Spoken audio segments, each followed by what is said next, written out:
দীর্ঘ 15 বছর পর আজকে আম গাছে আম পাড়তে উঠতেছি। যদিও আমাকে কেউ আম পাড়তে বলে নাই, আমি নিজের থেকে আসলে আম গাছ দেখে উঠতে চাইতেছি। এত সুন্দর সুন্দর আম দেখলে যে কারোরই আম গাছে উঠতে মন চাইবে, ঠিক তেমনি আমারও আম গাছে উঠতে মন চাইলো। তো আমি প্রথমে চেষ্টা করছিলাম নিচে দিয়ে উঠার, কিন্তু দেখতেছি আমার ওজন বেড়ে গেছে বয়সের সাথে সাথে। তো আমি ছাদে দিয়ে আসলাম, ছাদে দিয়ে এসে প্রথমে আশেপাশে যে পাকনা আমগুলো ছিল সেই আমগুলো আমি ছিঁড়ে ছিঁড়ে দাদিকে দিচ্ছিলাম। দাদি সেগুলো প্যাকেটে ভরতেছিল। কি যে মজা লাগতেছিল, দীর্ঘ বহু বছর পর একদম তরতাজা আম গাছ থেকে নিতেছি আর পারতেছি, এটার মজাই আলাদা। তো আম যেগুলো আশেপাশে ছিল সেগুলো নেওয়ার পরে আমি উপরের দিকে যাচ্ছিলাম, গাছের দিকে উঠে গেছি। মনের মধ্যে একটু ভয় কাজ করতেছিল যে অনেক বছর পর গাছে উঠতেছি, তার উপরে ওজনও বাড়ছে। আগে ছিলাম যে মনে করেন 60-65 কেজি, এখন হয়ে গেছি 70 কেজি। তো আমার ওজন গাছ নিতে পারে কিনা সেটার একটা টেনশনে ছিলাম, তবে উপরে উঠে গেছি কোন রকম। উঠে আবার নিচের দিকে বলতেছিলাম যে অনেক বছর পর গাছে ওঠার পরে আমার খুব খুশি লাগতেছিল। কিন্তু তো অবশেষে আমি অনেকগুলো আম পারলাম এবং আপনাদেরকে দেখাইলাম এবং বিস্তারিত আপনাদেরকে বললাম।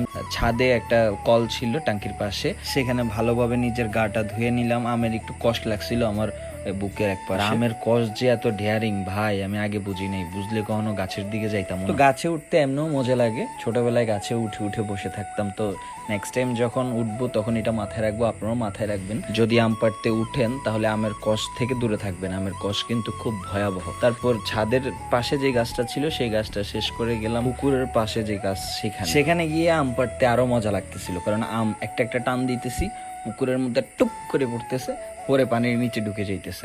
দাদা দাদি অলরেডি পুকুরে নামি, তারা ওই যে যেভাবে মাছ ধরে, আমরা যেভাবে মাছ ধরি পুকুরের মধ্যে হাতে হাতে, সেভাবে তারা মাছ ধরতেছিল। মাঝখান দিয়ে দাদা পুকুর থেকে কিছু প্যাক তুলে ওই যে আমার বড় মামির যেই ছেলে রিফাত, ওকে মারি দিছে। প্যাক মারার পরে তারা তাদের কাজ আবার কন্টিনিউ করছে, আমিও আমার কাজ কন্টিনিউ করছি, আর আমি গাছের জোরে ঝাড়ি মারছি।